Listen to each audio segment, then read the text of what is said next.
Hey cats, it's your Midsole man EDDBUD here, today with an initial review of the ADIZERO EVO SL ATR from Adidas. This is a shoe I've picked up with my own Earth credits here in the UK. I purchased them from the website Size, and they cost me about £126. My UK 11 or US 11.5 weigh 299 grams or 10.6 ounces, so we're close to 40 grams heavier than the standard EVO SL from Adidas. Width-wise, almost exactly the same as the standard version. It seems to be pretty much the same midsole unit, though the upper and outsole are changed quite drastically. So this is supposedly an all-terrain version of the EVO SL, perhaps for use in winter when the going gets slightly tougher. How does it match up against its standard daily counterpart? The upper here is very different to the standard version. I was really pleased to see some gusseting on either side of the tongue to stop it sliding around. That was a big problem I had in the standard version of the shoe. Though I did find that extra material does bunch a little bit down the bottom section towards the toe box. It sat in a weird place on my foot, made it feel a little bit uncomfortable. You have to spend a bit of time just getting the tongue sat exactly where you want it to be,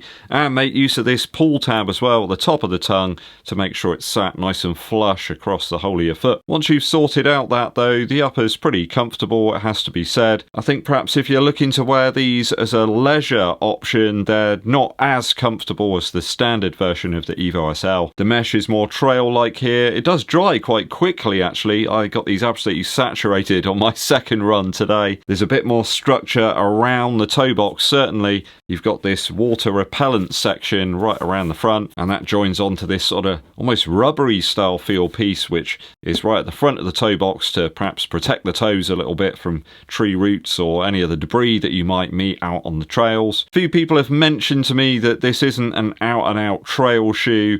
Well, I'd suggest it certainly isn't an all-terrain shoe by any stretch. The materials are a little bit thicker around the foot, and I think that's what's making up most of the extra weight here in the EVO SL ATR. There is another pull tab at the back of the shoe. Haven't really found that I need this. Perhaps you really like those and they help you get your shoes on, but most of the time I think you should just untie them and retie them when you need it. The serrated laces are no doubt a really welcome addition here in this new version. Easy to cinch up and make for a nice consistent lock over the top of the foot, though the thicker and slightly less flexible upper mean it's sort of one step forward and one step back really, so it's not really perfect by any stretch. I did get a bit of bunching around the initial eyelets here at the front of the shoe, though at least we have those extra eyelets back here towards the end of the chain, so you can do a runner's knot if you want to. That mudguard actually around the toe box does help to keep a little bit of moisture out. I did find once moisture got into the shoe though, it did stick around for a while, but when any running shoe gets wet, it's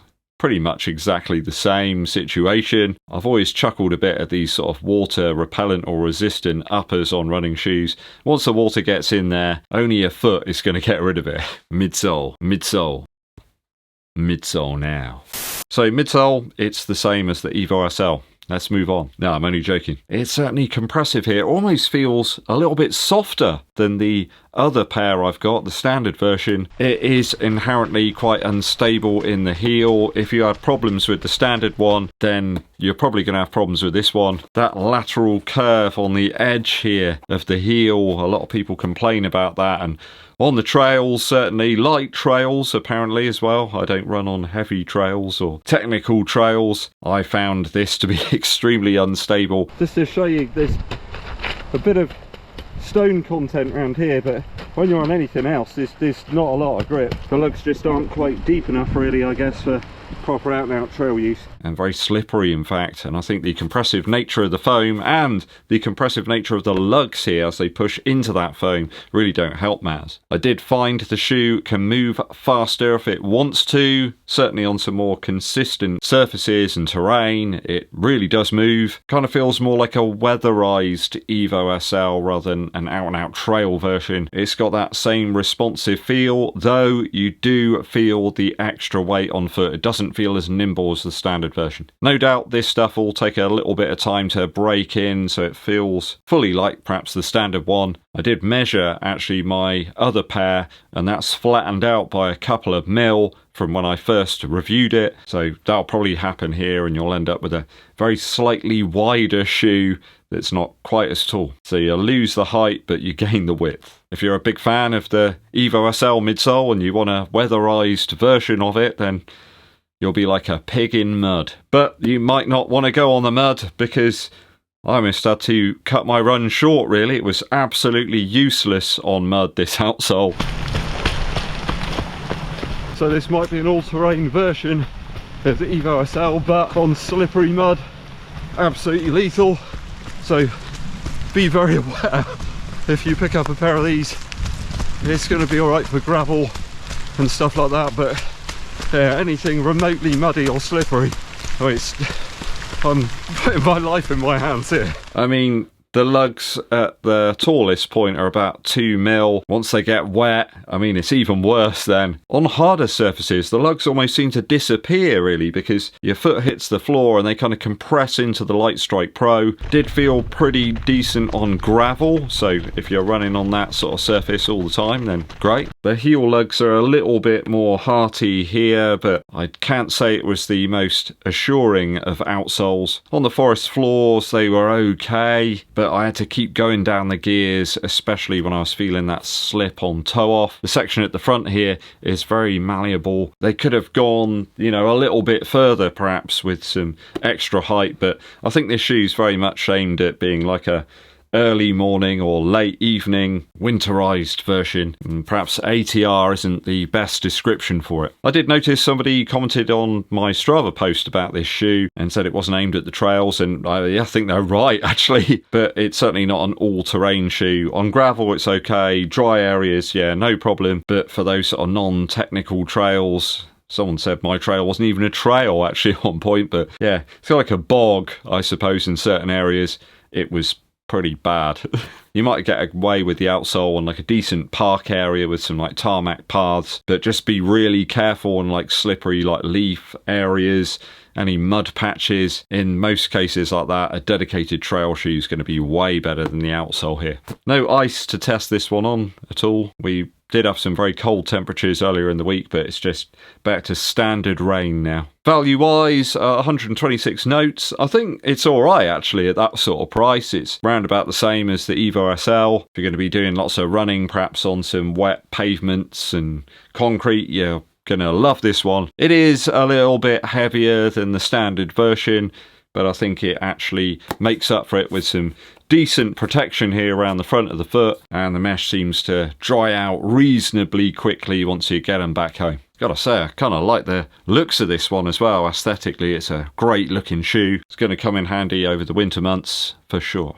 If you're going to buy one pair or one pair only though, I think the standard version's just got a little bit over this one. Wee bit lighter, it just feels a bit more nimble. I mean, could they have done away with the pull tabs and stuff? Do you really need the gusseting here? Well, I didn't get any tongue slide, that's for sure, in this new version, but then again that added extra material just felt a little bit weird around my foot, especially if you hadn't taken the time to sort of even it out, flatten it out. So I think I'd still recommend that you go for the standard version in almost all cases really. If you got some decent road or pavement to run on, then it's probably ample. Just get yourself a pair of serrated laces and put those in here. Are you going to pick up the ADIZERO EVO SL ATR? If you do, don't go and run on any major trails with it, especially if there's been a lot of rain. Hopefully they'll release a few more colourways. They all seem to be quite dark at the moment. Let me know your thoughts and opinions on this one down in the comments. I'm not bothering with scores. It's a little bit too close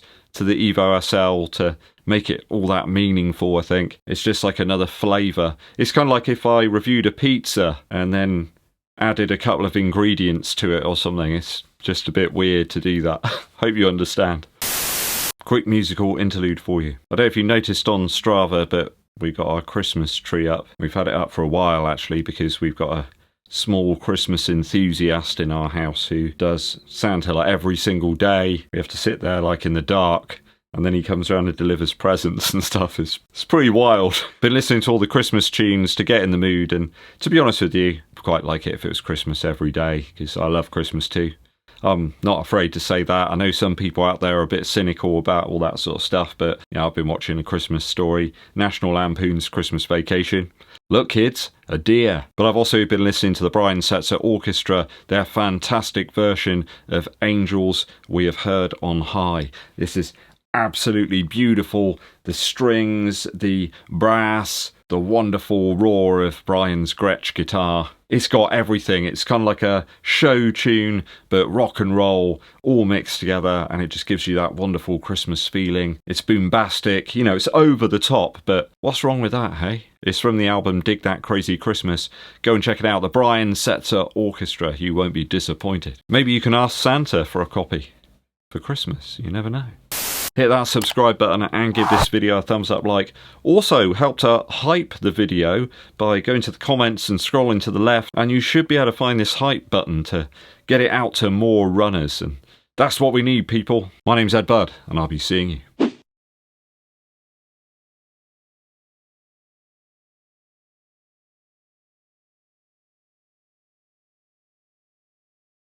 Half considering a bit of a rethink here, because this trail is very, very wet. It's pretty waterlogged. I'm down to a bit of a crawl really, because these just haven't really got an awful lot of grip underneath them.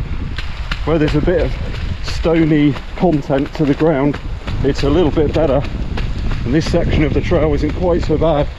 But back there I went flying. It's not going to be a substitute for an out-and-out trail shoe by any stretch of the imagination. I think when you couple the very shallow lugs with the quite compressive and squashy midsole, it's one of those situations where you're asking for trouble really. Yeah, that's not what I was expecting. I thought it was going to be a bit better than this, but it's actually pretty poor. I'm having to run mainly on grass now because it's something to grip onto underneath. Through mud, it's pretty lethal. Good to get back on the road, in fairness. These feel great on pavement, concrete. On gravel, fine, but anything else, don't chance it.